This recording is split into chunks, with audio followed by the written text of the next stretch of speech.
This is Bay News 9. Good afternoon, and thanks for joining us. You're watching Bay News 9, your news channel. I'm Trey Thomas. Christmas may be over, but the holiday season is still in full swing. Hanukkah's already started, Kwanzaa begins today, and New Year's Day is just 6 days away. That's why Bay Area police officers want to make sure you're taking the appropriate measures to protect yourself. A month-long effort in Tampa called Operation Holiday Routine is showing signs of success. Bay News 9's Jason Lanning is on scene from Tampa Police District 1 headquarters with more on the dramatic drop in crime this year. Family, friends, and complete strangers will pay their respects to the son of former Buccaneers head coach Tony Dungy. A wake will be held tonight for 18-year-old James Dungy. The ceremony is at the Wilson Funeral Home on North 29th Street from 5 to 7 p.m. In lieu of flowers, the family is asking mourners to make a donation to the Youth Vision Legacy at Idlewild Baptist Church Central Campus. Funeral services are scheduled for tomorrow morning. We're learning more about a man found inside a burning car at a Largo trailer park. Firefighters were called to the Trailer City Mobile Home Park on Clearwater Largo Road around midnight. Once the flames were out, they discovered the 48-year-old man in the driver's seat. He was revived at the scene and taken to Morton Platte Hospital in critical condition. Police now tell us the man is not expected to live. Residents tell investigators the man had been sleeping in the car for the past week or so and let the car idle for heat. At this time, it's not known what caused the car to catch fire. A Christmas Day accident leaves a Pinellas County boy in critical condition. The 3-year-old was hit by a car last night on Curlew Road in Palm Harbor. Deputies say James Fraze ran into the road after his father, who was walking to a parked truck. The driver of the car that hit James, luckily, is a nurse's assistant and treated the boy at the scene until emergency crews arrived. The child was airlifted to a nearby hospital. The driver of the car will not face charges. Deputies say she did not see the boy and was not speeding. Pinellas County commuters will have another way of getting there by bus rapid transit. The system is touted as a solution to the county's rush hour gridlock. The buses will run in dedicated lanes, and some will even be supersized, joined by an accordion-like connector. Now, bus drivers will also have computers on board that hold a green light for up to 10 seconds to avoid nearly all stops that don't involve boarding and dropping off passengers. Now, the county will get its first bus rapid transit route in 3 years, running from Tampa through downtown St. Petersburg to the beaches. Tampa residents hoping to get rid of the mess left behind by Christmas will have to wait a little longer. Today's regular garbage collection will be a day late because of the holiday. Crews will resume their schedule tomorrow, and Tuesday's regularly scheduled pickups will happen on Wednesday. Regular residential collection schedule will resume Thursday. Christmas tree recycling service will be offered to residents of Tampa on Saturday, January 7th from 10 a.m. till 4 p.m. It's at the USF Drop-Off Recycle Center located on Sycamore and 50th Street. In addition, Christmas trees will be collected curbside beginning January 3rd through January 13th. Citrus County judges want to make some changes to the new jail plan. According to our partner paper, The Chronicle, the county's public safety director said the judges asked for a bigger on-site courtroom. The $18.5 million construction plan will expand the jail to 760 beds, and delay in deciding the size of the expanded courtroom won't impact the start of construction in early January.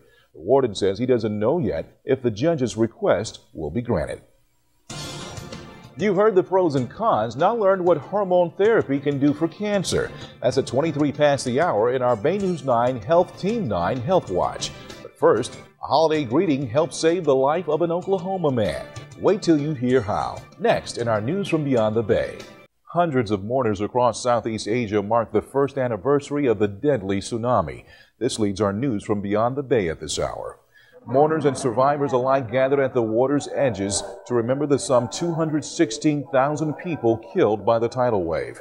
As Kiyung Law shows us, the world responded, but the region is still struggling to recover.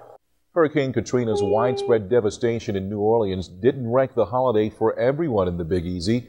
Many who lost everything were thankful just to be alive and share what they could with their loved ones. Others are still having a hard time coping. Those lucky enough to have a home to return to felt the need to cherish the Christmas spirit even more. Meantime, another city is still reeling from hurricane damage nearly 6 years later. Hurricane Floyd flooded the small historic town of Princeville, North Carolina back in 1999, forcing everyone to evacuate. Residents say they know what folks in New Orleans are going through. Many of them didn't have insurance and say they are still paying mortgages on houses that were destroyed. A white Christmas is causing traffic delays in California's Sierra Nevada mountain range. Forecasters say a winter storm could drop as much as 2.5 feet of snow by today. The storm is considered a mixed blessing, however, by ski resorts. While the snow is improving skiing conditions, many visitors are unable to travel to the resorts to enjoy it. An unusual death investigation is underway in Virginia. Investigators found 5 people dead at 2 crime scenes yesterday in Great Falls and McLean. Police believe the shooting deaths could have been murder-suicides. 3 men and 1 woman were found at one location, and evidence led investigators to a second residence where they found the 5th victim, a woman, outside the home. The owner of a Chinese bar may be responsible for more than 24 deaths. Witnesses report an explosion before the flames started at an unlicensed bar near Hong Kong. 26 people were killed and 8 others were hurt in the blaze. The cause of the fire is still under investigation. There's no explanation from the Chinese news agency as to why the owner has been detained. A text message is credited with saving a man's life in Oklahoma City. The man was sleeping inside his now charred home when he woke up and smelled smoke. Somebody had text messaged me, Merry Christmas, and then that's when I got up. Anthony Dixon had to jump out of a window to escape. Firefighters are now trying to determine what sparked the fire. Here's another reason to celebrate the season. Kwanzaa begins today. The African-American and Pan-African holiday celebrates family, community, and culture. Kwanzaa is celebrated by millions throughout the world African community from December 26 until January 1st. The celebration includes candle lightings, discussions, and a New Year's Eve feast. This is Bay News 9. Good afternoon and thanks for joining us today. You're watching Bay News 9, your news channel. I'm Trey Thomas. Thousands of people turned out at a Bay Area church to bid their final farewells to James Dungy. Funeral services for the 18-year-old just finished at the Idlewild Baptist Church in Lutz. The son of former Bucs head coach Tony Dungy was found dead in his Lutz apartment last week. Investigators believe he committed suicide. Bay News 9's Chuck Johnson joins us from the church where the funeral was not a somber occasion. A Polk County family mourns the death of an 11-year-old boy hit and killed by a car. The accident happened last night along County Road 54 at Pinewood Drive in Davenport. At this time, we don't know what caused the crash or the identity of the victim, but the accident closed the roadway for several hours. The new year is just 5 days away, and with it comes plenty of new problems for Hillsborough County School District. Already faced with the difficulties of retaining quality teachers, the Bay Area's largest school district now has to deal with an even smaller pool of teacher candidates to pick from. Bay News 9's Jason Lanning is on scene from the school district headquarters in downtown Tampa with more. While the Hillsborough County School District works on luring new teachers, the school board picks on the controversial issue of sex education. They're trying to determine if the schools should teach abstinence or safe sex. A recent survey of teen behavior found nearly half of high school and 1 in 5 middle school students said they have already had sex. Right now, Hillsborough schools promote abstinence as the only sure way of preventing pregnancy, sexually transmitted diseases, and HIV. Many educators say they need to do more. A manhunt is underway in Tampa for the suspects in a double stabbing that police say may have actually started as a kidnapping. 2 men were stabbed yesterday afternoon along West Cass Street and North Lincoln Avenue.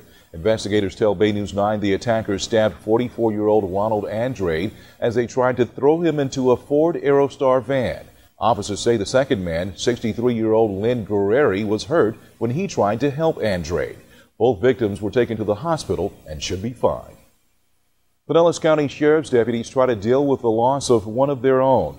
36-year-old Deputy Kenneth Lilly Jr. was off duty when he lost control of his motorcycle near his Newport Richey home on Christmas Day. He died at the scene. Lilly had been with the Pinellas County Sheriff's Office since 1996. Meantime, the Hillsborough County Sheriff's Office also lost one of its own to a holiday accident. School Resource Deputy Robert Chris Correga died in a weekend crash near the Notasasa. Deputies say the 48-year-old lost control of his pickup and hit a utility pole.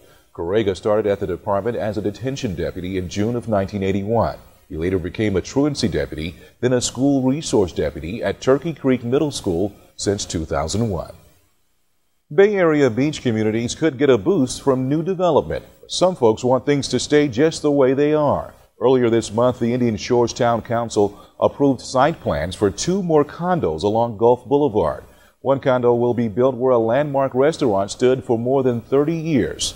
Bay News 9's Steve Russell is on Gulf Boulevard in Indian Shores with more on the anxiety it's creating for many residents.